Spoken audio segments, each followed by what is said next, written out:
Karen said my hedge was too dense, so I turned it into a maze with hidden speakers and fog. The trouble started with a knock so sharp it could have cracked glass. I was halfway through my second coffee, still in sweatpants, when Karen's face appeared at my door like a storm cloud with lipstick. Her arms were crossed, her brows furrowed, and her voice carried the kind of authority only a self-appointed neighborhood watchdog could muster. "Your hedge, Daniel," she said, pointing at the lush green wall separating my yard from hers, "is too dense. It's an eyesore. It's blocking my view of the street, and frankly, it's a safety hazard." I blinked, trying to process how my lovingly tended boxwoods could be a threat to national security. "Karen," I said, keeping my tone civil, "it's a hedge. It's supposed to be dense." She huffed, handed me a typed list of community standards she'd apparently invented, and stormed off, her heels clicking like a metronome set to fury. I should have let it go. I'm a graphic designer, not a revolutionary. My life in this sleepy suburb was quiet work-from-home gigs, Netflix binges, and the occasional beer with my buddy Tom. But Karen's list, with its bullet points about acceptable foliage density and aesthetic harmony, lit a spark in me. It wasn't just about the hedge. It was about control, about her need to dictate every blade of grass in a 5-mile radius. By that evening, sipping a whiskey on my porch, I'd decided, if Karen wanted a spectacle, I'd give her one. Not just any spectacular masterpiece. A hedge maze, complete with hidden speakers, fog machines, and enough twists to make her regret ever knocking on my door. The next morning, I called Tom, who owns a landscaping business and a questionable sense of humor. "A maze," he said, laughing so hard I heard his coffee spill. "You're unhinged, man." "I'm in." We spent the weekend sketching plans. My hedge was already 8 feet tall and thick as a fortress wall, perfect for carving into corridors. Tom brought his crew, a trio of guys who treated chainsaws like paintbrushes. By Sunday night, we'd sculpted a labyrinth with 4 entrances, dead ends, and a central clearing just big enough for a bench I'd ordered online. I wired the maze with Bluetooth speakers tucked into the foliage, programmed to play eerie whispers or sudden bird screeches at random. The fog machine's overkill maybe came from a Halloween supplier. When we tested them, the mist curled through the branches like a ghost on a bender. It was glorious. Word spread fast. By Monday, kids were daring each other to run through Mr. Dan's spooky maze. Neighbors stopped by, some amused, some confused. Karen, predictably, was livid. She marched over, her clipboard shaking in her hand. "This is a mockery of our community," she shouted. "I'm calling the HOA." I shrugged, leaning against my rake. "Go for it, Karen. The HOA doesn't regulate hedges." Her eyes narrowed, and I swear I saw her plotting my demise. But she left without another word, and I felt like I'd won round 1. The maze became a local legend. Teenagers snuck in at night, giggling as the speakers spooked them. Parents brought toddlers during the day, snapping selfies at the entrance. I even added a guest book by the front gate, where people scrawled things like "scariest hedge ever" and "Karen's gonna lose it." I'd sit on my porch, watching the chaos unfold, feeling like a mad genius. But then came the twist. I didn't see Kaminga's stranger named Clara. Clara showed up on a Thursday, a wiry woman in her 60s with silver hair and a smile that felt like warm bread. She was new to the neighborhood, living in the old Miller house down the street. "Heard about your maze," she said, her voice soft but curious. "Mind if I take a look?" I waved her in, expecting her to poke around for 5 minutes and leave. Instead, she spent an hour inside, emerging with a sketchpad full of pencil drawings every turn, every dead end, mapped out like a treasure chart. "You've got a knack for drama," she said, grinning. "This is art." I laughed, flattered but a little weirded out. Clara started coming by daily, always sketching, always asking questions about the maze's design.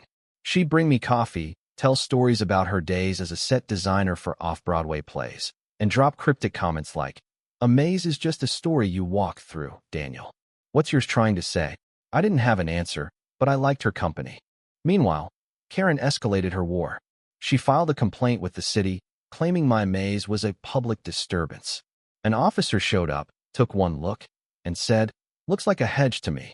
She started a petition, but only got 3 signatures: hers, her husband's, and her own, written twice. Then came the sprinklers. One night, I caught her tampering my sprinkler system, trying to drown my fog machines. I installed motion sensor cameras the next day, catching her on tape. When confronted, she denied it, but the footage was gold. I uploaded it to the neighborhood group chat, and Karen's reign of terror took a hit. People started calling her Sprinkler Karen behind her back. Clara, though, kept me from gloating too much. She's lonely, you know, she said one evening, sipping tea on my porch. People like Karen lash out when they're scared of being ignored. I rolled my eyes. She's not lonely. She's a control freak. Clara just smiled, like she knew something I didn't. Her visits became my favorite part of the week. She'd tell me about building sets for haunted houses in her youth, how she'd hide speakers to make audiences jump or cry fog to set a mood. I started tweaking the maze based on her ideas, adding wind chimes, adjusting the speaker timing for maximum suspense. The maze wasn't just a prank anymore. It was a collaboration, a living, breathing thing. Then came the big night. Karen, humiliated by the sprinkler fiasco, announced a community barbecue in her yard, inviting the whole neighborhood. It was a power move, a chance to rally her allies and pretend she wasn't the villain. I decided to fight fire with fog. That evening, as her guests milled around with paper plates, I cranked the maze to 11. Fog poured out, curling across the street like a low-lying cloud. The speakers blurred a mix of howling wolves, creaking branches, and a demonic laugh I'd recorded after 3 espressos. Kids screamed. Adults dropped their tongs. Karen's barbecue turned into pandemonium, with half her guests fleeing and the other half running into my maze, thinking it was part of the fun. I was cackling from my porch when Clara appeared, sketchpad in hand. "You're diabolical," she said, but her tone was proud. She handed me her latest drawing, a map of the maze, more intricate than ever, with a new path marked in red. "Follow this tonight," she said. "There's something I left for you in the center." I raised an eyebrow but promised I would. After the chaos died down, I grabbed my flashlight and headed into the maze, following Clara's map. The fog was thick, the speakers humming faintly. When I reached the center, I found a small wooden box on the bench, carved with a single word: truth. Inside was a letter, written in Clara's handwriting. My stomach twisted as I read it. She wasn't moved here by chance. She'd come to find me.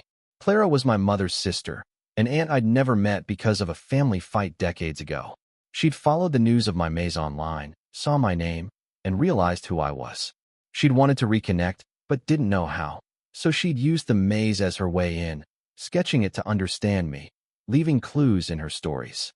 The letter ended with an apology for the years lost, for the silence, for not being there when my mom died. I stood there, fog swirling around me, feeling like the ground had shifted. The maze, my petty revenge against Karen, had brought me something I hadn't expected: family. I stood in the center of my maze, Clara's letter trembling in my hands. The fog curled around my ankles, the speakers whispered faintly, but the world felt silent, heavy. Clara, me aunt, a stranger who'd slipped into my life under the guise of a quirky neighbor, was gone by the time I left the maze. Her house was dark, her car missing from the driveway. She'd left the letter as her goodbye, giving me truth but not time. I didn't sleep that night. My mind churned with memories of my mom, her stories of a sister she'd loved but lost to a feud over money and pride. I'd built this maze to spite Karen, but it had become a mirror, reflecting pieces of my own past I'd buried. By morning, the neighborhood was buzzing again. Karen's barbecue disaster had cemented the maze as a legend. Kids added new entries to the guest book: best scare ever, and Karen's face was priceless. But I was distracted, haunted by Clara's absence. I wanted to find her, to ask why she'd left so suddenly, but I had no number, no address beyond the Miller house. I threw myself into the maze instead, tweaking the speakers to play softer, sadder sounds. Cello's mournful hum whined through empty branches. It was my way of processing, of turning my confusion into something tangible. Karen, however, wasn't done. A week after the barbecue, she upped the ante. I woke to find a city inspector at my door, clipboard in hand, citing unpermitted modifications to my property. Karen had dug into municipal codes, finding some obscure rule about temporary structures requiring permits. The maze, she argued, was a structure, not a hedge. The inspector, a tired man named Greg, Looked like he'd rather be anywhere else. "Just get a permit, or take it down," he said, handing me a notice. I stared at the paper, fury rising. Karen wasn't just fighting my hedge anymore. She was trying to erase my creation, my rebellion, my connection to Clara. I called Tom, who was as outraged as I was. "She's unhinged," he said, already pulling up permit applications on his laptop. "We'll fight this, but let's mess with her first." His grin was infectious, and we hatched a plan to make the maze even wilder while I applied for the permit. We added motion-activated lights that flickered like fireflies, hidden sprinklers that misted intruders with biodegradable glitter, and a new speaker track. Karen's own voice, clipped from my security footage, repeating, "It's an eyesore," in a looping, ghostly echo. The neighborhood kids lost their minds over it, calling it Karen's haunted hedge. Even Greg, the inspector, smirked when he came back to check on the permit progress and got doused in glitter. But Clara's let her nod at me. I started asking around, hoping someone knew where she'd gone. Nobody did. The Miller house was a rental, and the landlord said she'd paid cash and left no forwarding address. I kept her sketch pad, flipping through her drawings of the maze, each line precise yet alive, like she'd seen the soul of it. One sketch had a note in the margin. "Every maze has an exit, but not every path is meant to be found." It felt like a message, but I didn't know what it meant. Karen's next move came at the neighborhood association meeting.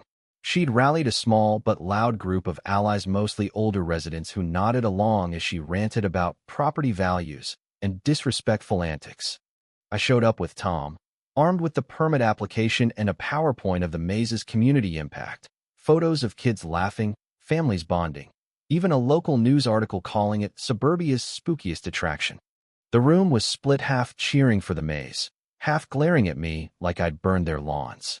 Karen stood, her voice shaking with righteous fury.